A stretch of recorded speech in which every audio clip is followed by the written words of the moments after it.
Wow, I got a good video for you. Uh, I've seen all the videos on YouTube about nickel iron batteries and quite a few on the nickel cadmium batteries. There's a couple videos of nickel cadmiums charging the old style, the plate style, but there's no videos of the nickel iron charging the sounds. So let's just go for a little couple minutes of the sounds.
So yeah, that's probably a sound that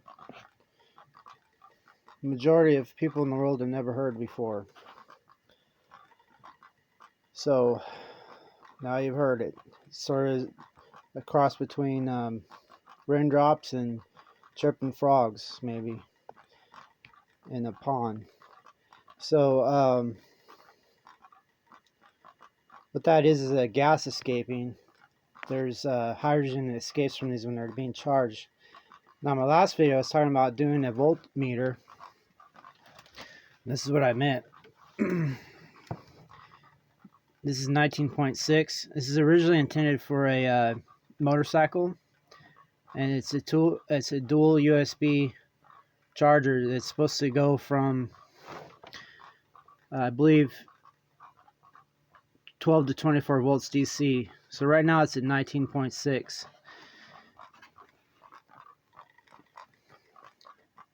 The rated voltage for each of these is 1.2 volts. So obviously they're being overcharged. That's probably why they're off gassing. So even though there's a huge voltage swing, because I have that motorcycle USB charger, it can handle it because it's anywhere between 12 and 24 volts just fine. So that is a workaround if you need to have a way of accessing the voltages. In my other video, I told you guys about this Chinese spotlight thing from 12 to 24 volts.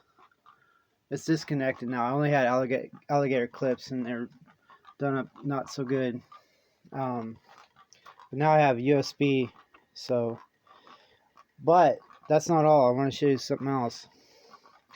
So these are little, I believe they're camping lights, but they're little. Let me turn it off so you can get a better look. There's a switch right here. Can you get a better look now? It's little camping lights with hooks on them, so you can hook them up to different things. And they're only 5 volts, but they also give you a Y splitter, so you can run 2 of these little 5-volt lights off of one USB. See, there's one there. There's another one going another way. So on each USB, I have 2 of those little 5-watt lights. Except for this one, I gave one of those 5-watt lights away to someone who needed it. So I only have 3 going.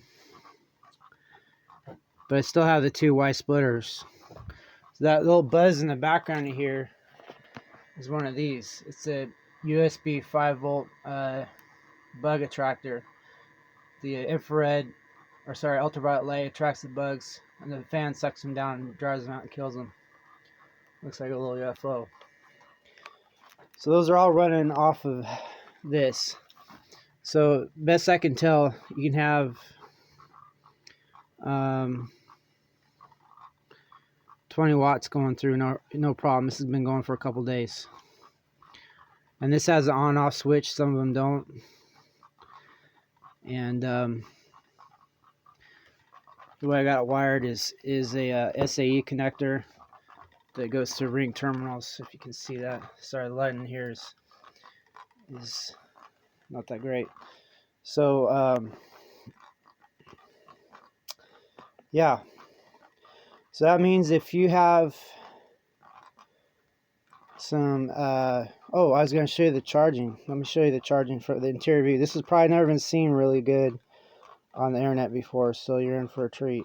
I'll turn on my focus lamp here. I'll just pick this one right here.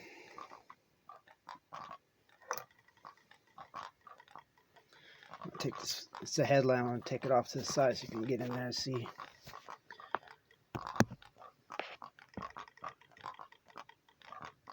See one of the rarest sights.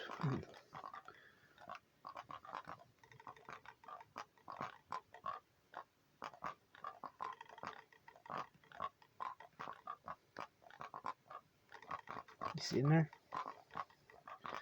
I get the light in there just right. I'm using the Kindle Fire 10 Plus, and it's a big bulky tablet thing, so it's hard to get the angles just right.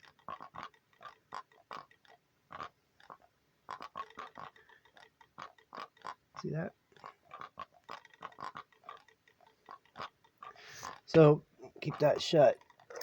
Don't want that carbonation to happen any faster than if it has to.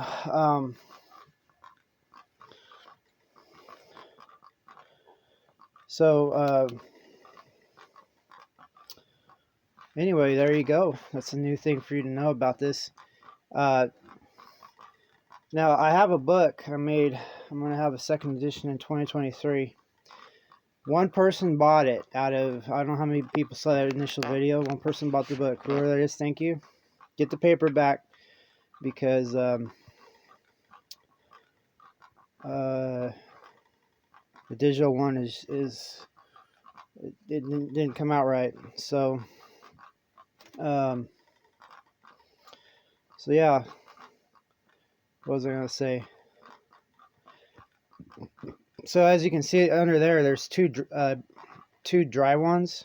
These A4Hs. I believe they're dry. I'll have to check them. And I got another dry one upstairs. So I can have up to a 24-volt bank fully charged with that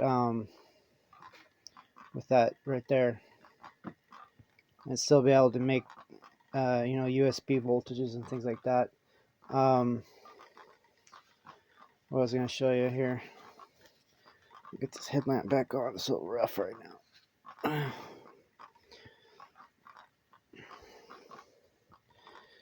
So back there is a diesel and then a water can, and they're both special. I was going to do a video on those and jerry cans, and in general I got a lot of them, but I might save that video for later.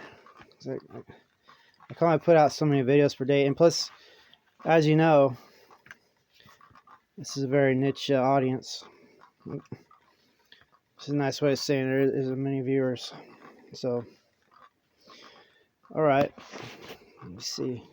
I'm going to hold this so it's not. Literally, it's the head. It's the it's a headlamp, casting a shadow from the tablet on everything. Okay. So yeah, what was I going to show you else? I forget. Should I show you that Edison book again? Well, I'll just leave a link for it if I remember. I don't think it's down here still. Is it still down here? It might be. At the end of the video, I'll show you. So other ideas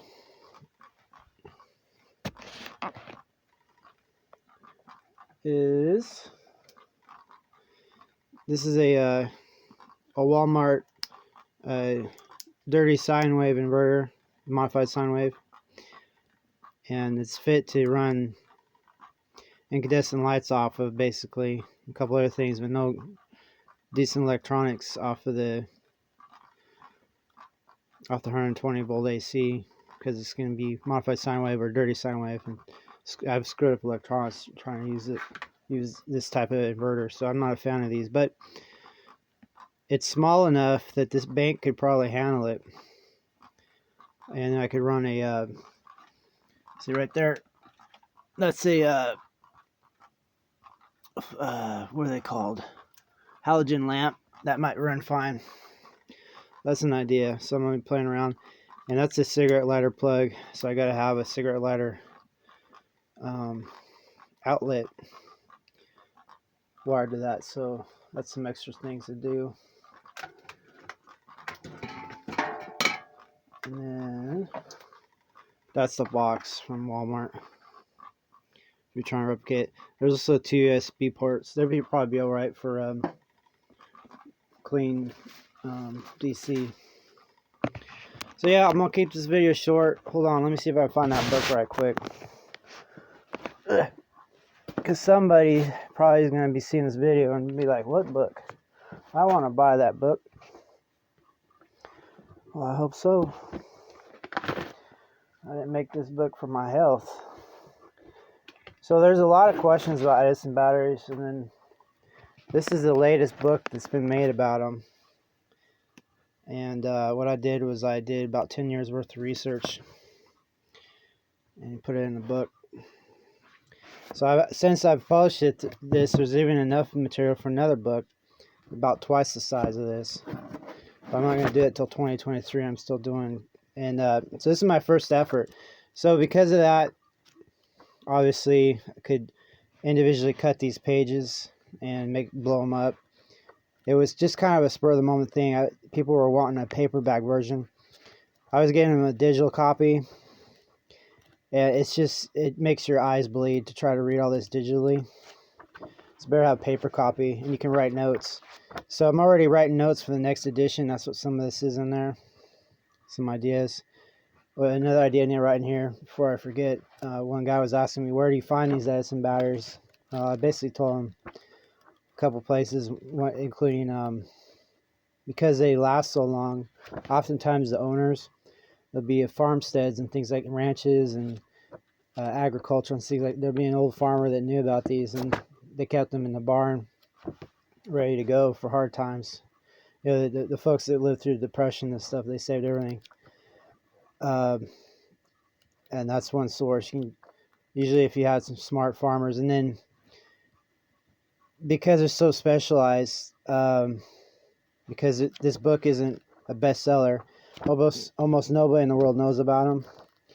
And so you get the grandchildren, great grandchildren, and they're like, what is this junk? Maybe you can sell it for scrap. Well, that's when you go around and get them. And hopefully you bought my book. It's $20 on Amazon. I'll leave the link. This is the back of it. That's me. I'm growing a beard right now. So anyway, yeah. So that's it for this video. I gotta do a bunch of things. Hopefully you like it. And now you know the sound and the visual of the Edison Battery course, nickel iron charging course.